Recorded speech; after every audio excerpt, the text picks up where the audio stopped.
Good morning, everybody. Eric Wilson with I Sell Health Incorporated. Hope you're having a fantastic day. Over the next week or 10 days, we're going to have some key topics about health insurance and life insurance and critical illness, some various topics about insurance that people have asked about. Just want some general information about. So, today we're going to do deductible and co-insurance and out-of-pocket maximum on the health insurance side. We also are going to have a topic on life insurance. September is Life Insurance Awareness Month, so we're going to do a few things to make you aware. As we're also going to talk about Medicare and Medicare supplements and Medicare Advantage plans, as the open enrollment season for that program for Medicare Advantage is in October, so I'll try to get you ready for a few things. And of course, it's also a great time for your health insurance as people start looking at their health insurance now. People get their health insurance set up so they have a fresh deductible year starting on January 1.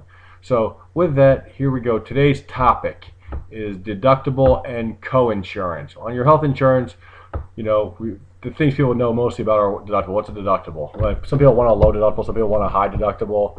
The lower your deductible, the higher your premium. The higher your deductible, the lower your premium. Now, dependent upon the plan you choose, like a health savings account, for example, you might have a $5,000 deductible and everything applies to the deductible. And then you have 100% co-insurance, which means you pay your deductible and then nothing else. So I'd be at 5,000. I'm writing this down on my board here. Hopefully you can see it. 5,000 deductible, 100%. That means you pay 100%. You pay $5,000, and then everything's covered after that. That's a good plan for a lot of self-employed people and business owners. You can also look at plans. A lot of plans are called copay plans, and there are some copay plans in the market where you have to pay your deductible first. However, most of them, you have your copay not subject to the deductible and co-insurance. So, in other words, if you have, say, a copay plan with a $2,500 deductible, you might have a $30 copay for your doctor visits. And forget my handwriting, I'm trying to write behind this thing here.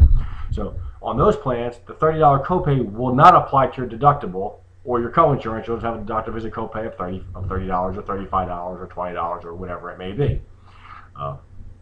On these plans, the $2,500 deductible, for the most part, applies to if you're hospitalized, maybe some blood work, lab work, MRI, CAT scan, those kind of things that all apply to the deductible.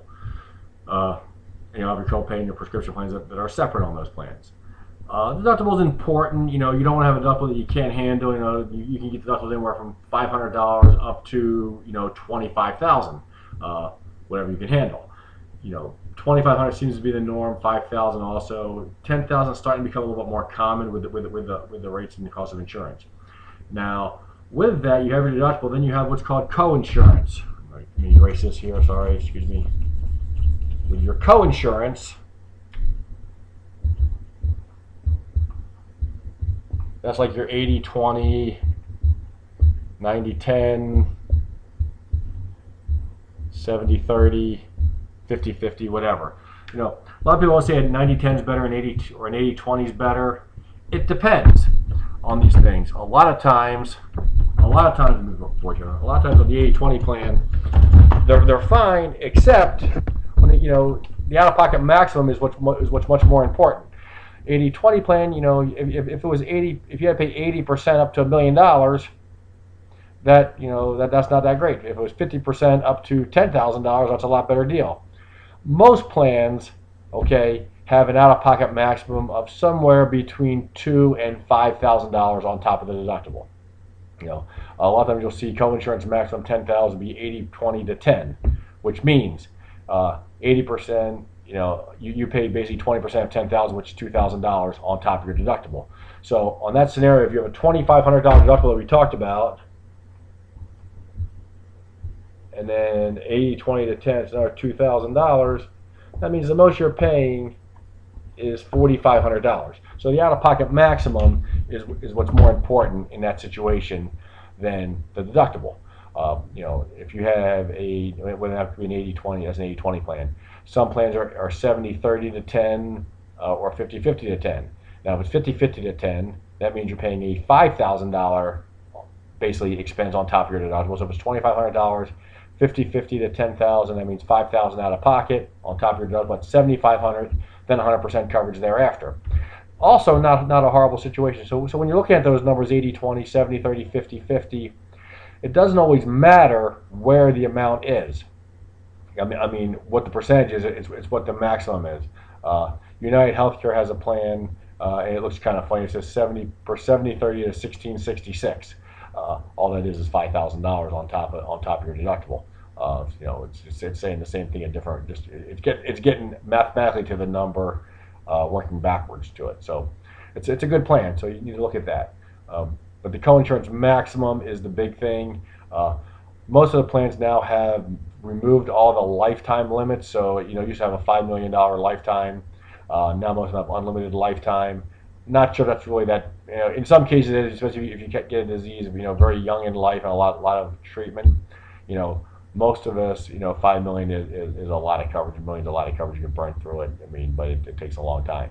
But if you're unfortunate enough to have something diagnosed young in life, or a very serious disease, cancer, a multiple sclerosis, that can add up in a hurry. So now that the lifetime limits have been removed, you don't have to worry about that. But the annual maximum is the most important part there. So you have your deductible and your coinsurance, and your coinsurance maximum, or sometimes referred to as your out-of-pocket maximum. They are the big terms there. Deductible is semi-important. Out-of-pocket maximum or coinsurance maximum is the big thing. We'll be back tomorrow with another topic, or later this week, probably tomorrow. Eric Wilson, if you have anything you'd like to know, you can email me at isellhealth@gmail.com. I'll be happy to try and talk about it or let you know when it's going to come. Tomorrow's topic is going to be health savings accounts in general, which we talked about just like the deductible a little bit, but tomorrow we're going to talk about health savings accounts. Later we're going to talk about life insurance, and if we get to it, we throw retirement planning. Retirement planning will probably fall into next week's topic. I'm at 815-372-1363. Hope you have a great day.